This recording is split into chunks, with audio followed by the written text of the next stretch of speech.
안녕하세요. 가정의학과 전문의 황하나입니다. 이 이야기는 단순한 정보 전달이 아니라 제가 진료실에서 수없이 만나온 부모님 세대 환자분들 그리고 제 부모님께 꼭 전하고 싶은 마음으로 준비했습니다. 혹시 지금 이 순간 누군가의 이름이 바로 떠오르지 않거나 방금 했던 말을 다시 반복한 적이 있으신가요? 많은 분들이 나이가 들어서 그렇겠지 하고 넘기지만 실제로는 이미 뇌가 보내는 아주 중요한 신호일 수 있습니다. 저는 진료실에서 수많은 환자와 가족들을 만났습니다. 그리고 공통적으로 듣는 말이 있습니다. 조금만 더 일찍 알았더라면 좋았을 텐데요. 이 말은 단순한 후회가 아니라 우리 모두가 반드시 알아야 할 사실입니다. 치매는 어느 날 갑자기 생기는 병이 아닙니다. 10년에서 20년에 걸쳐 서서히 진행되는 생활습관의 결과입니다.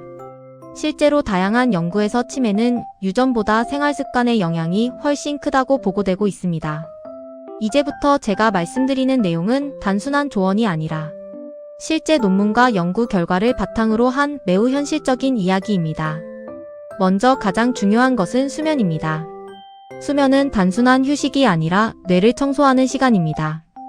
미국 UCSF 연구에서는 렘 수면이 늦어지는 사람일수록 치매 원인 단백질인 베타 아밀로이드가 16% 더 많고 타우 단백질은 29% 더 많은 것으로 나타났습니다. 또한 뇌를 보호하는 신경 영양인자는 39%나 감소했습니다. 이 말은 무엇을 의미할까요? 잠을 제대로 자지 못하면 뇌에 독성 물질이 쌓이고 결국 기억을 담당하는 영역이 손상된다는 뜻입니다.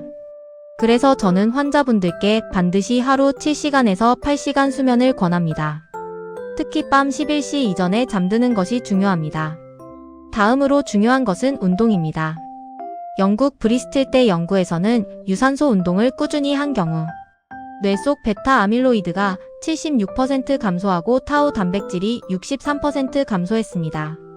한국경제의 뇌 염증도 55% 이상 줄어드는 결과가 확인되었습니다. 이 수치는 매우 강력합니다. 운동은 단순히 건강을 유지하는 것이 아니라 치매를 직접적으로 억제하는 치료 수준의 효과를 보입니다. 그래서 하루 최소 30분 빠르게 걷기를 꼭 실천하셔야 합니다. 세 번째는 내장지방입니다. 미국 워싱턴대 연구에 따르면 내장지방이 많은 사람은 뇌의 베타 아밀로이드 축적이 훨씬 많았고 그 영향이 무려 77%를 차지했습니다. 배가 나온다는 것은 단순한 외모 문제가 아닙니다. 이미 뇌가 공격받고 있다는 신호입니다. 그래서 저는 환자분들께 허리둘레 관리부터 시작하라고 말씀드립니다. 네 번째는 콜레스테롤입니다. 호주 모네시대 연구에서는 콜레스테롤 수치 변화가 큰 사람은 치매 위험이 약 60% 증가했습니다. 혈관이 건강하지 않으면 뇌로 가는 혈류가 줄어들고 결국 뇌세포가 손상됩니다. 그래서 기름진 음식과 가공식품을 줄이는 것이 매우 중요합니다. 다섯 번째는 식습관입니다.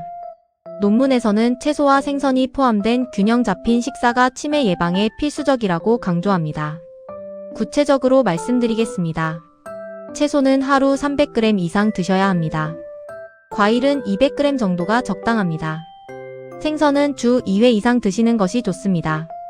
계란은 하루 1개에서 2개 정도가 가장 이상적입니다. 여섯 번째는 사회적 관계입니다. 최근 연구에서는 생활습관과 건강 상태가 뇌 변화와 직접적으로 연결된다는 것이 확인되었습니다. 사람과의 교류가 줄어들수록 뇌 자극이 감소하고 인지 기능이 빠르게 떨어집니다. 그래서 저는 환자분들께 꼭 이렇게 말씀드립니다. 혼자 계시지 마세요. 하루 10분이라도 가족과 이야기하세요. 제가 기억하는 한 환자분이 있습니다. 그분은 배우자를 먼저 보내고 혼자 지내면서 점점 말수가 줄었습니다. 처음에는 단순한 우울감이었지만 결국 인지 기능 저하로 이어졌습니다. 하지만 반대로 회복된 사례도 있습니다. 60대 여성 환자분이 있었는데 매일 친구들과 통화하고 주 2회 모임을 시작하면서 기억력이 눈에 띄게 좋아졌습니다. 약보다 더 강력했던 것은 사람과의 연결이었습니다. 이제 가장 중요한 이야기를 드리겠습니다. 치매는 막을 수 있는 병입니다. 이미 수많은 연구에서 생활습관을 개선하면 치매 위험을 상당 부분 낮출 수 있다는 것이 밝혀졌습니다. 그래서 저는 환자분들께 이렇게 말씀드립니다.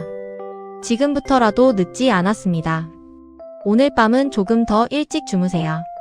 내일은 30분만 걸어보세요.